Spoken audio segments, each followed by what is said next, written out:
When I first heard of Bingo Wings, I was told it was a ripping yarn about love, luck and bingo to take you on a flight of fantasy. The performance of Bingo Wings in the Lion Theatre was spectacular. It was a stunning presentation by the masters of varied artistry, Fidget Feet. Little did I know that this was only part of the project. As I moved my gaze from the stage to the audience, I noticed the range of ages of the audience. Everyone from 80 to 98 attended, and each one was highly impressed with it. I was highly impressed, absolutely gobsmacked on the particular night. The project was funded by the Arts Council Invitation to Collaboration Scheme, led by Limerick City and County Council and Arts Department. I wanted to honour the intergenerational connection between young people and older people and celebrate that human connection through this wonderful project. I want to wish you all the best with the symposium and thank you for your vision and dedication for involving people from all ages, all generations and all walks of life in the Bingo Wings project. You can see from the performance in September that everyone was enjoying themselves, and it meant so much to each and every one of the participants. Even the ladies who sat in the audience and sung up and contributed their song, absolutely, you could see as they sat there and they waited, and the tension on their faces, and they were so proud, relieved when they finished, but proud as well, I could see, when they sat down. It was so wonderful. And because circus is still quite a new art form in Ireland, as Fidget Feet, we go to certain areas and we teach for like a couple of days or a week, and then when we leave, the local community are really sad because then they don't have that opportunity to do it again. So I really wanted to, through this project, plant that seed and kind of have proof that there is a need and necessity in all these local communities to have circus there, that there's a love for it. And what was cool, like in Donegal, you know, there was people that I went to school with involved in the project. There was even my very first job I had when I was 14, my boss was in the project. She was a hairdresser and she was part of the choir. So, you know, and then my mum, you know, she did aerial as part of the project and she's never done aerial in her life. So when I was watching the video about the Donegal side, I definitely had a lot of tears in my eyes. Yeah. So a lot of personal connection and a lot of opportunity, it sounds like, to try things that you might never have the opportunity to do. And I think it was the bingo, because everybody, even if you don't play it or you've never played it, when you have a go of it, it's kind of good crack. Yeah. So I think it's just that thing of like, it's a simple thing to do, which I didn't realise would have such a magical effect. But circus at the moment doesn't have a fund that you can apply to have a circus artist based. You know, we're lucky here in Limerick because we ended up landing here because of this university. So we have a centre, you know, it's open 5 years, so anyone that wants to try it has the opportunity, but that's not the same for everywhere in Ireland. What a tremendous performance we saw that night, and how special, and Melvin mentioned it, that Chantel was invited to Limerick on the invitation of Micheál O'Sullivan, who had the dream for where we are sitting now today about 21 years ago. And Fidget Feet being 21 years, it's kind of a lovely, happy coincidence that we're sitting here today, a year after he died, remembering him. And I suppose just that word invitation is so much part now of what's happened in the last 5 years. I read recently that John McGahern said, I never write anything down until it's been in my head for a very long time. And I think for the Bingo Wings project, it's true to say that Chantel wouldn't have done Bingo Wings unless it was in her head for a very long time, but also in her heart, because anyone that knows Chantel, it's all about heart as much as anything else. And so the beauty of this project as well, and the words invitation and collaboration, you know, they can sound so officious and they can sound so bureaucratic, especially when the invitation to collaborate is from the Arts Council. Myself and Trina can riff on that in a minute. You know, it's like, you know, you have to fill in a form. You know, you have to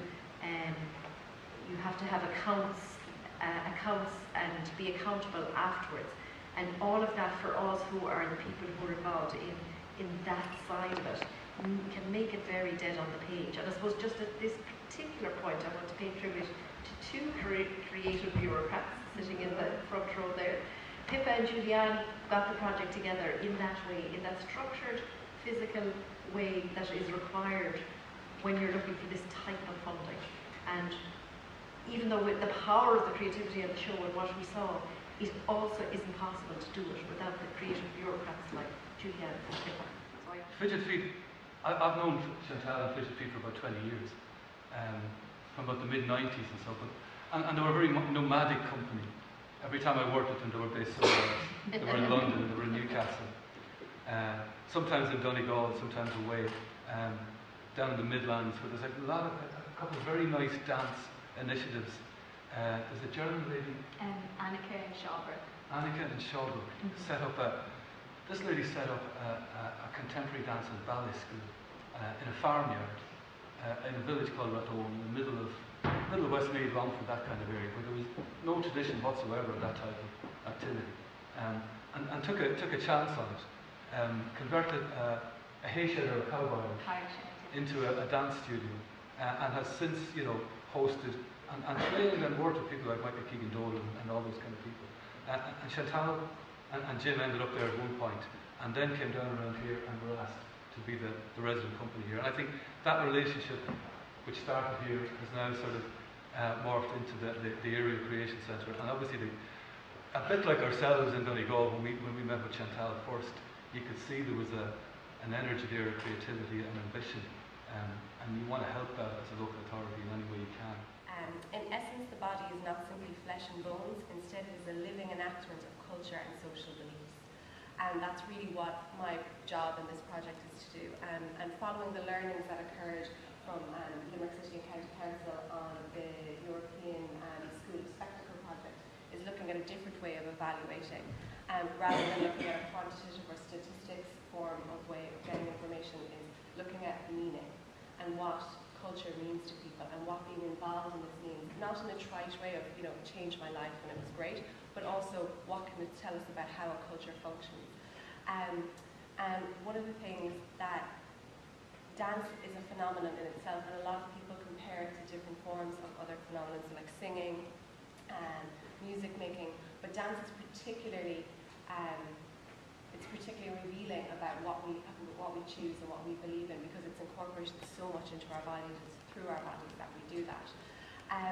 So one of the things I wanted to talk about was that, because I'm looking at culture through this project, is that culture is inherently group orientated. We don't exist without each other, and that human beings within this area and the participants of the project, they inherently aren't just conveyors of culture, they're active agents. So as this is happening, they're actively creating a culture. And I know one of the aims of the project was to create new community groups, to see how people interact, to see how this can bring a benefit to people's lives, how it can alter their perception of who they are and what they do.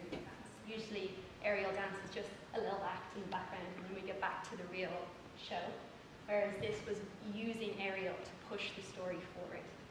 So in a lot of aspects of the show, we were kind of shooting in the dark.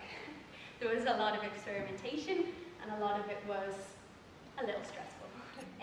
So there we were backstage just beforehand, everybody stressing out, a little bit annoyed with each other, the whole thing.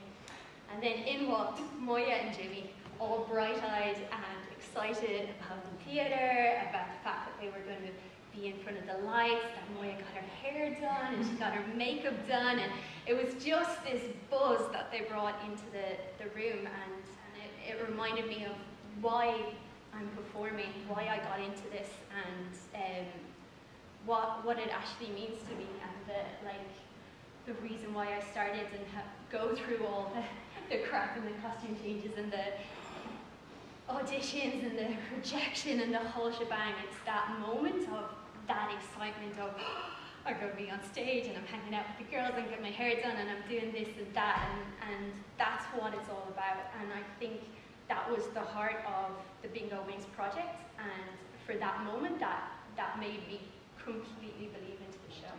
I'm a dancer, so I'm bringing the dance into the aerial dance part of this. But it was a really exciting project, so Julianne would ring me up and say, right, you're going to be teaching a choir. I'm like, okay, I'm going to be teaching a choir today. Today you're going to be teaching some street dancers. Today you're going to be teaching. So I got to have 4 sessions with such a diverse range of people. I used the bingo template, and we would create together So tell me your favorite dance. What's your favorite dance that you like to do? So we would start a kind of a storytelling process. And this was something I could do with, you know, so we had teenagers. I think the youngest we had, yeah, we had some small kids as well. So I think the youngest was about 6. So we could do it with young people. And then the oldest were, you know, over 100. So people who are, you know, mostly in chairs. So it was something really robust you could do with everyone. And, you know, even people who were chair bound could still, you know, waltz on a chair and sing, and we could sing and tell stories about what they used to do, or dance hall, something like that, the other. And then the real magic, though, would come with the tea dances. So we had 4 of these tea dances where everyone would come together. So the youth groups and the older people would come together. And coming up to the first one, we really didn't know how this was going to work, you know. And we didn't know anyone was going to turn up because it was bus complications, and, you know, getting older people on a Sunday anywhere was challenging.